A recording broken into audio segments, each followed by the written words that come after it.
أعوذ بالله من الشيطان الرجيم. بسم الله الرحمن الرحيم. آمن الرسول بما أنزل إليه من ربه والمؤمنون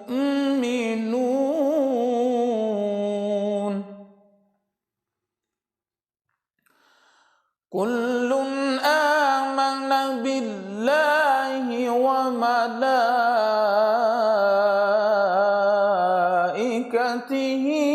وكتبه ورسله لا نفرق بين أحد من رسله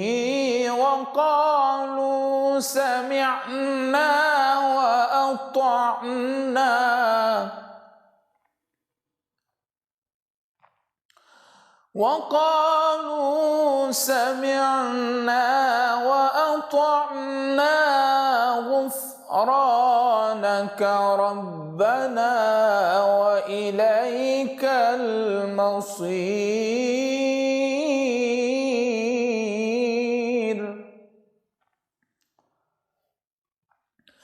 لا يكلف الله نفسا إلا وسعها لها ما كسبت وعليها ما اكتسبت ربنا لا تؤاخذنا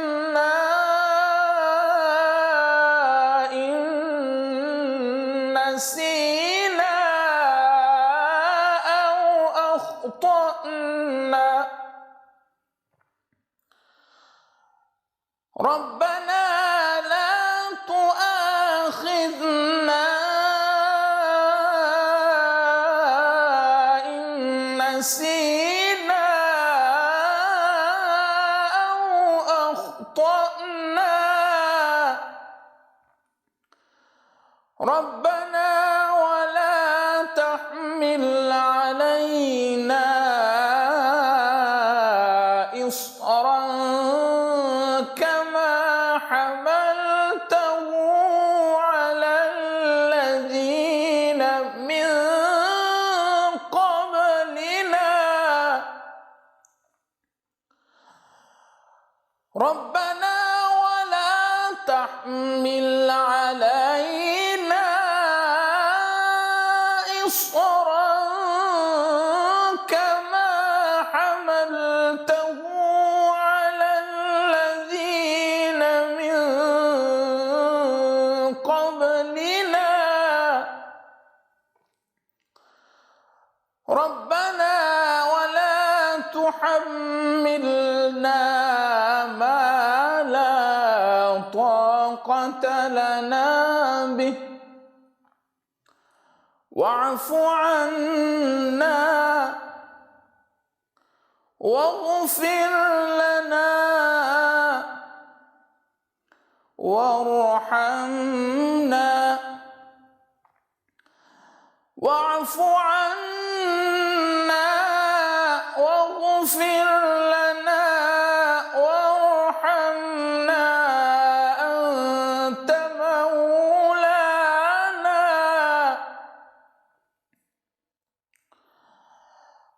واعف عنا واغفر لنا وارحمنا أنت مولانا فانصرنا على القوم الكافرين واعف عنا واغفر لنا وارحمنا أنت مولانا أنت مولانا فانصرنا على القوم الكافرين صدق الله العظيم.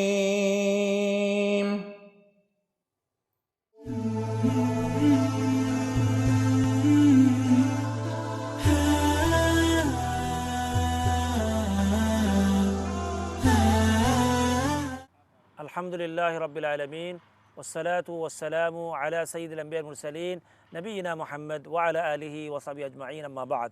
সম্মানিত দর্শক শ্রোতা, আজকে আমি আপনাদের সামনে বাথরুমে যাওয়ার এবং বের হওয়ার যে দোয়াগুলো আছে এগুলো নিয়ে আলোচনা করব। বাথরুমে যাওয়ার আগে কিছু দোয়া আছে, বাথরুম থেকে বের হওয়ার পরে কিছু দোয়া আছে। প্রথমে আজকে আমি আপনাদেরকে বলবো বাথরুমে যাওয়ার আগের যে দোয়া, বাথরুমে ঢোকার যে পূর্বে যে দোয়াটা আছে সেই দোয়াটি হলো বিসমিল্লাহি আল্লাহুম্মা ইন্নী আউযু বিকা মিনাল খুবুসি ওয়াল খাবাইস। বিসমিল্লাহি আল্লাহুম্মা ইন্নী আউযু বিকা মিনাল খুবুসি ওয়াল খাবাইস, অর্থাৎ আমি আল্লাহ তাআলার কাছে পানা চাই, হে আল্লাহ আমি আপনার কাছে দুষ্ট পুরুষ জিন এবং দুষ্ট মহিলা জিনদের থেকে আমি পানা চাই। এটা ছিল টয়লেটে ঢোকার পূর্বের দোয়া। টয়লেটে ঢোকার পরে না, টয়লেটে ঢোকার আগে আপনি দোয়াটি পড়বেন, বিসমিল্লাহি আল্লাহুম্মা ইন্নী আউযু বিকা মিনাল খুবুসি ওয়াল খাবাইস। আর টয়লেট থেকে বের হওয়ার পরে, বাথরুম থেকে বের হওয়ার পরে যে দোয়াটি পড়বেন সেই দোয়াটি হলো গুফরানাক গুফরানাক আলহামদুলিল্লাহিল্লাযী আযহাবা আন্নিল আযা ওয়া আফানি। গুফরানাক আলহামদুলিল্লাহিল্লাযী আযহাবা আন্নিল আযা ওয়া আফানি। হে আল্লাহ আমার গুনাহকে মাফ করে দিন। সকল প্রশংসা আল্লাহ তাআলার, যিনি আমার থেকে কষ্টদায়ক বস্তু দূর করেছেন এরপরে এবং আমাকে শান্তি দিয়েছেন। এটা হলো আজকের যে দোয়াগুলা। সেই দোয়াগুলা যদি আমরা হাদিসের দিকে যদি আমরা যাই, আমরা দেখি হাদিসের মধ্যে আসছে আন আলী ইবনে আবি তালিব রাদিয়াল্লাহু আনহু আন্না রাসূলুল্লাহ সাল্লাল্লাহু আলাইহি ওয়াসাল্লাম قال সাতরু মা বাইনা আয়ুনিল জিন ওয়া আওরাত বনি আদম ইযা দাখালা আহাদুহুমুল খালা আই ইয়াকুলা বিসমিল্লাহ। যদি কোনো মানুষে টয়লেটে যাওয়ার পরে যদি সে কি করে, টয়লেটে যাওয়ার আগে যদি বিসমিল্লাহ বলে যায়, টয়লেটে যাওয়ার আগে যদি সে বিসমিল্লাহ বলে যায়, তাইলে টয়লেটে যাওয়ার পরে জিন্নাতের চোখের মাঝখানে এবং তার লজ্জাস্থানের মাঝখানে কি হয়ে যায়, একটা আপনার পর্দা পড়ে যায়। অর্থাৎ জিন্নাত আপনাকে কোনো ক্ষতি করতে পারবে না। দুষ্ট জিন যেগুলো আছে এগুলো আপনার কোনো ক্ষতি করতে পারবে না। এরপরে আরেকটা হাদিসের মধ্যে আসছে যে আপনার আনাস ইবনে মালিক রাদিয়াল্লাহু আনহু আন্না নবী সাল্লাল্লাহু আলাইহি ওয়াসাল্লাম কানা ইযা আরাদা ইয়াদখুলাল খালা قال اللهم إني أعوذ بك من الخبث والخبائث رواه البخاري। যে এই হাদিসের মধ্যে আসছে আনাস ইবনে মালিক রাদিয়াল্লাহু আনহু বর্ণিত রাসূল সাল্লাল্লাহু আলাইহি ওয়াসাল্লাম যে সময় বাইতুল খালায় যাইতেন, টয়লেটে যাইতেন, তখন পড়তেন আল্লাহুম্মা ইন্নী আউযু বিকা মিনাল খুবুসি ওয়াল খাবাইস। এটা বুখারী শরীফের মধ্যে আসছে। আর আরেকটা হাদিস আন যায়েদ ইবনে আরকাম রাদিয়াল্লাহু আনহু قال قال رسول الله صلى الله عليه وسلم إن هذه الحشوش محتضرة।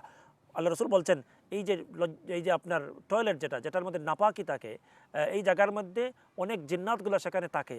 এরপর বলছেন তুমি যদি সেখানে যাওয়ার আগে দোয়াগুলো পড়ে যাও, ফাইদা আহাদুহুম আইয়াদখুলা, যদি তুমি সেখানে যাওয়ার আগে তুমি এই দোয়াটি পড়বে, আল্লাহুম্মা ইন্নী আউযু বিকা মিনাল খুবুসি ওয়াল খাবাইস। রাওয়াহু আহমদ ওয়া আবু দাউদ। আরেকটা হাদিস বলে আমি শেষ করব। আন ইউসুফ বিন আবি বুরদা আন আবিহি হাদাথাতনি আয়েশা রাদিয়াল্লাহু আনহা আন্না নবী সাল্লাল্লাহু আলাইহি ওয়াসাল্লাম কানা ইযা খারাজা মিনাল গায়ত। আল্লাহ রাসূল সাল্লাল্লাহু আলাইহি ওয়াসাল্লাম যে সময় বাইতুল খালা থেকে বের হতেন, টয়লেট থেকে বের হতেন, তখন বলতেন গুফরানাক গুফরানাক। আর আন আনাস ইবনে মালিক রাদিয়াল্লাহু আনহু قال كان النبي صلى الله عليه وسلم اذا خرج من الخلاء। হযরত আনাস ইবনে মালিক রাদিয়াল্লাহু আনহু বলেন আল্লাহ রাসূল যখন বাইতুল খালা থেকে বের হতেন তখন উনি বলতেন আলহামদুলিল্লাহিল্লাযী আহইয়ানা বা'দামা আলহামদুলিল্লাহিল্লাযী আযহাবা আন্নিল আযা ওয়া আফানি। বাইতুল খালা থেকে বের হওয়ার পরে এই দোয়াটি পড়তেন আলহামদুলিল্লাহিল্লাযী আযহাবা আন্নিল আযা ওয়া আফানি। তাহলে আসুন আমরা যে সময় যাব টয়লেটের মধ্যে যাওয়ার আগে আমরা কি করব, এই দোয়াগুলো পড়ে যাব। টয়লেট থেকে বের হওয়ার পরেও দোয়া পড়ব। আল্লাহ রাব্বুল আলামিন আমাদেরকে এই দোয়াগুলো শিখার এবং প্র্যাকটিস করার তৌফিক দান করেন। আসসালামু আলাইকুম ওয়া রাহমাতুল্লাহি ওয়া বারাকাতুহু।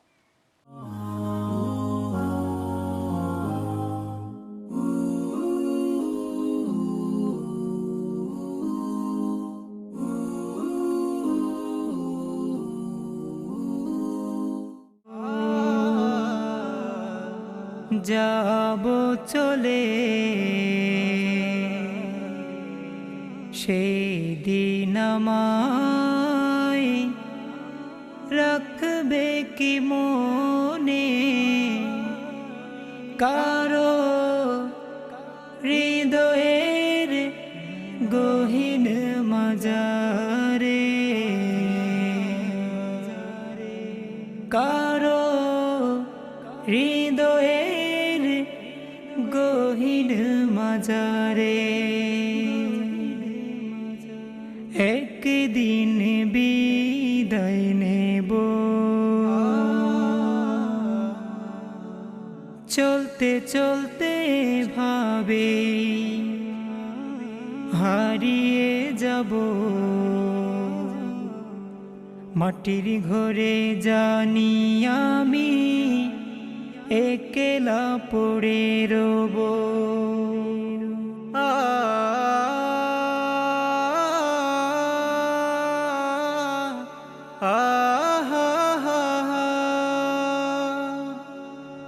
চলতে চলতে ভাবে হারিয়ে যাব মাটির ঘরে জানি আমি একলা পড়ে রব সেদিন আমায় রাখবে কি মনে সেদিন আমায় রাখবে কি মনে কারো হৃদয়ের গহীন মাজারে কারো হৃদয়ের গহীন মাজারে একদিন বিদায় নেব কাছে দূরে সবাই জানি পর হয়ে যাবে নিথর দেহ খানি আড়ালে পড়ে রবে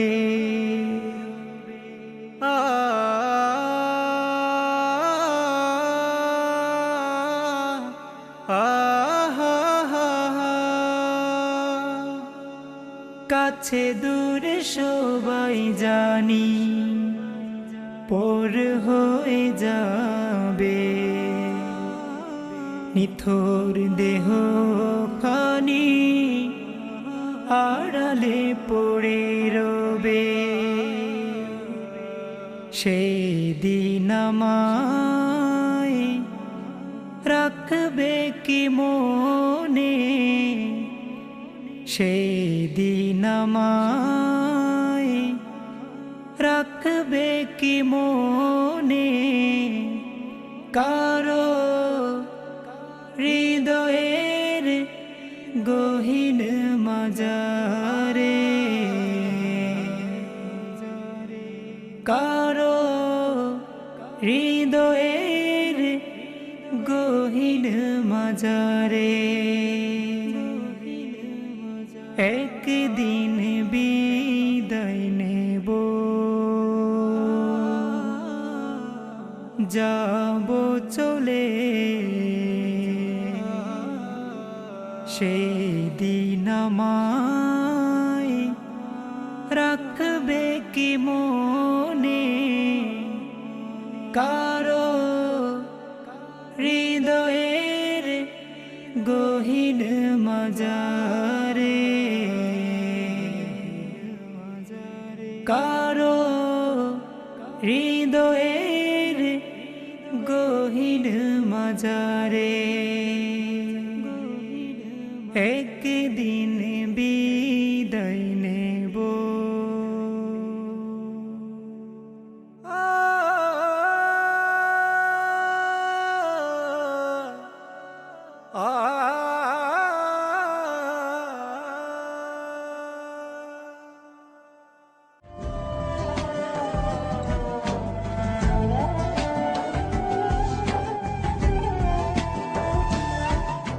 আসসালামু আলাইকুম ওয়া রাহমাতুল্লাহি ওয়া বারাকাতুহু। সম্মানিত দর্শক শ্রোতা, আজকে আমরা বিশ্বনবী মুহাম্মদুর রাসূলুল্লাহ সাল্লাল্লাহু আলাইহি ওয়াসাল্লামের একটি বিশেষ হাদিস নিয়ে আমরা সংক্ষিপ্ত আলোচনা করার চেষ্টা করব। এই হাদিসটি বিশ্বনবী মুহাম্মদুর রাসূলুল্লাহ সাল্লাল্লাহু আলাইহি ওয়াসাল্লামের একজন প্রসিদ্ধ সাহাবী যার নাম সৈয়দুনা আবু হুরায়রা রাদিয়াল্লাহু তাআলা আনহু, তার থেকে বর্ণিত, তিনি বলেন যে বিশ্বনবী মুহাম্মদুর রাসূলুল্লাহ সাল্লাল্লাহু আলাইহি ওয়াসাল্লাম বলেছেন, আল কালিমাতুল হিকমাতু দাল্লাতুল মুমিন ফাহাইথু ওয়াজাদাহা ফাহুয়া আহাক্কু বিহা। এই হাদিসটি আমরা পাই জামে তিরমিজি হাদিস নাম্বার 2687 আর সুনান ইবনে মাজা 4169-এ। বিশ্বনবী মুহাম্মদুর রাসূলুল্লাহ সাল্লাল্লাহু আলাইহি ওয়াসাল্লাম বলতেছেন, আল কালিমাতুল হিকমাতু দাল্লাতুল মুমিন, যে এই হাদিসে বিশ্বনবী মুহাম্মদুর রাসূলুল্লাহ সাল্লাল্লাহু আলাইহি ওয়াসাল্লাম মুমিনদেরকে, মুসলমানদেরকে, মানুষদেরকে জ্ঞান অর্জনের কথা আল্লাহ রাসূল সাল্লাল্লাহু আলাইহি ওয়াসাল্লাম স্মরণ করিয়ে দিচ্ছেন। আর জ্ঞান অর্জন করার ব্যাপারে কতটুক সতর্কবান হতে হবে, কতটুক মেহনত করতে হবে, কী পর্যায়ে জ্ঞান অর্জন করতে হবে, রাসূল করিম সাল্লাল্লাহু আলাইহি ওয়াসাল্লাম বলে দিচ্ছেন।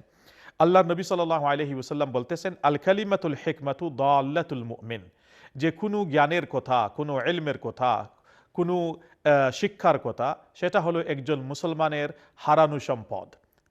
এরপরে আল্লাহ রাসূল সাল্লাল্লাহু আলাইহি ওয়াসাল্লাম বলেন, ফাহাইতু ওয়াজাদাহা ফাহুয়া আহাক্কু বিহা, এই হারানো সম্পদটাকে একজন মুসলমান যেখানে পাবে সে সেখান থেকে নিয়ে নিবে, এটা তার অধিকার, এটা তার হক।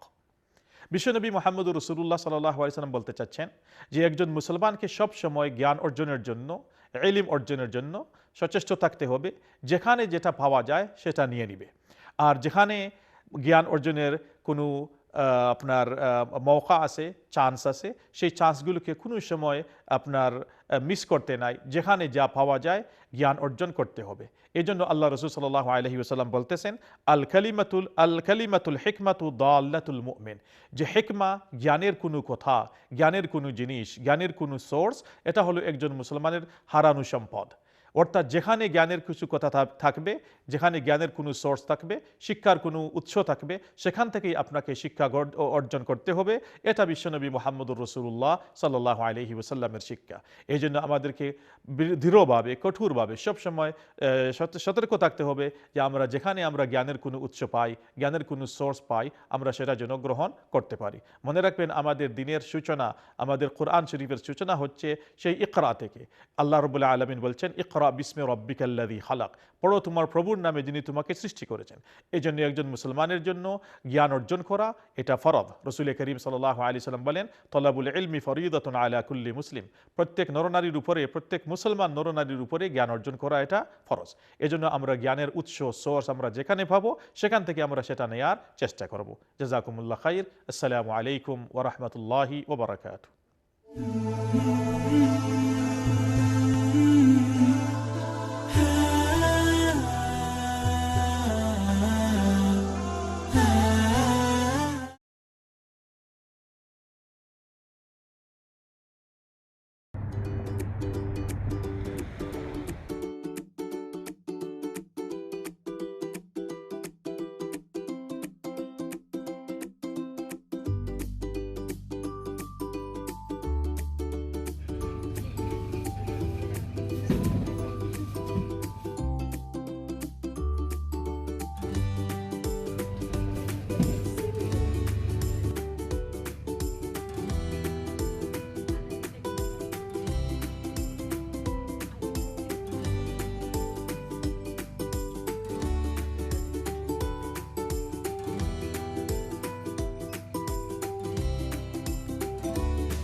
Look, it doesn't have this on it, and that means that it's halal. Okay? Look. Yeah, look, it even says gelatine on it. And if you see in the ingredients, it means that it's not halal. But look, it has gelatine. Okay, so you can't get this one. Okay? Look. You can elevate this far. That's okay now. Do that feature there. Pain move it down to the thank you. So.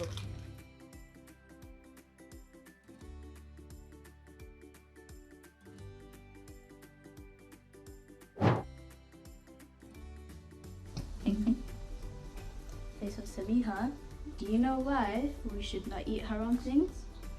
Yeah? The Prophet ﷺ said that we should not eat anything haram, and as Muslims, before we have anything that we want to eat, we should check the ingredient, okay? If it's haram, whether you want to have it or not, you have to put it back, okay? Because that's what being a Muslim is about, okay? And if it's halal, then you can eat it. So you have to eat halal food. So this is halal, right? So you can eat this one.